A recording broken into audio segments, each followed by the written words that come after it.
According to Business Insider, Nancy Pelosi says a congressional stock trading ban is coming this month. But skepticism abounds among key advocates. I can't say I'm confident. And the reason they can't say they're confident is because they've done stuff in the past to have reporting requirements for members of Congress. That was supposed to kind of help it. And now you're getting to the point where they'll have to regulate family members because, after all, Paul Pelosi is the one that's doing all the wonderful guessing on how the stock market's going to go and making himself rich. Now, reports are that, of course, Nancy Pelosi comes from money, but of course now they're worth over at least $100 million. And this on a paycheck from a government employee. Fact check. No, House Speaker Nancy Pelosi isn't worth $196 million. So here they fact check a meme with how much she makes a year, a meme that said she's worth $196 million and made a salary of $193,400. Yeah. So entered Congress 34 years ago. Several things are wrong with this meme. Pelosi's net worth. Of course, it's all guesstimates because you don't ever really know what a person has in the way of assets and what those assets are valued at. Those values change all the time. Oh, look, there's a thing about AOC's net worth is not close to $1 million. I bet it's probably just under. Bartender, and now she's on a government paycheck. 2019 filings, USA Today review of Pelosi's report filed in August 2020 shows that on the low end, Pelosi could be nearly $40 million in the hole. Her maximum net worth could be as much as about $251 million. Net worth of about $106 million. Off $90 million by the meme. Pelosi has been in Congress since 1987 when members were paid $89,500 today. As Speaker, she earns $223,500.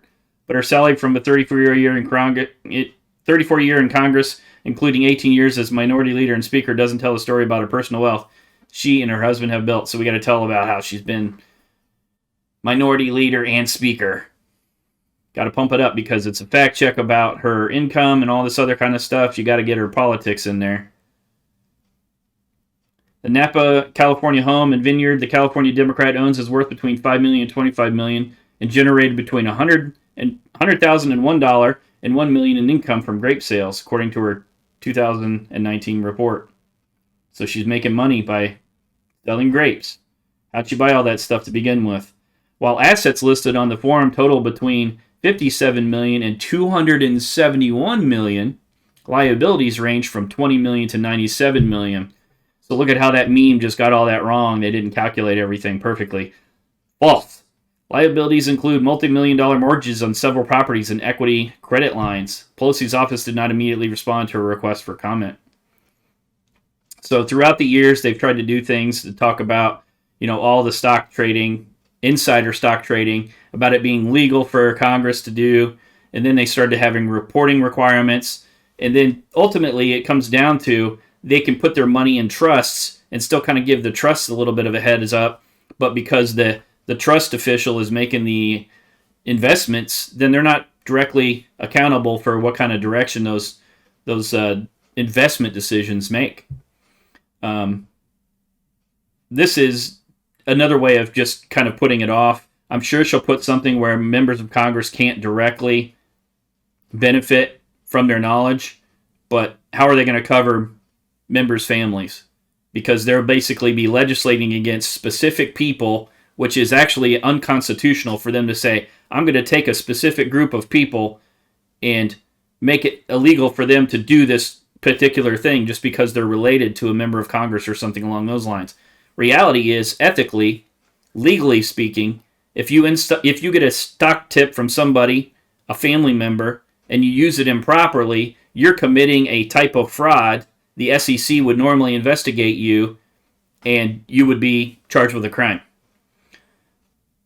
This is a way of kind of act like you're doing something about it when the reality is the law is already in place and you just need to make them remove their exemption from being able to insider stock trade. And there's good news on the horizon, though, because new funds to mimic congressional stock trades as lawmakers waffle on the ban. So they're going back and forth and all this other stuff, but the reality is A Pelosi-themed ETF would trade under the ticker Nancy. I like that, NANC, in honor of the congresswoman whose husband frequently buys and sells stocks of the companies his wife regulates.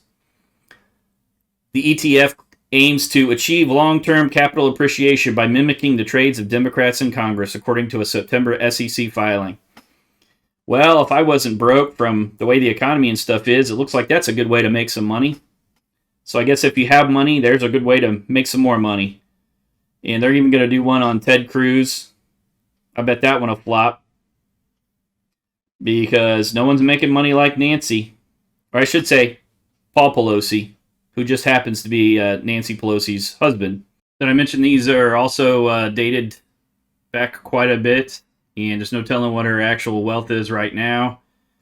And let's finish with a video from 2018 that explains a little bit more about how she's become wealthy.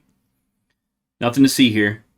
Nancy Pelosi has led the House Democrats for 16 years, including a stint as Speaker between 2007 and 2010. Her wealth places her neatly in the top 1%. She is one of the richest members of Congress, with an estimated net worth of over $100 million.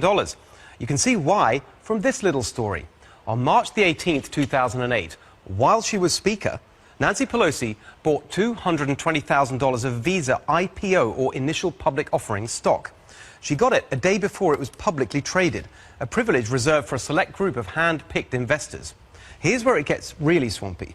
2 weeks before she was given special access to the IPO stock, a piece of legislation called the Credit Card Fair Fee Act of 2008 was introduced in the House. It would have cut Visa's revenues and hurt Visa's stock price, something that then Speaker Pelosi now had a direct interest in.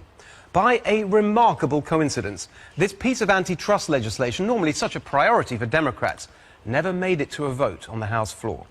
When this shady transaction was previously reported, Pelosi's office published a classic non-denial denial, including the following laughable claim.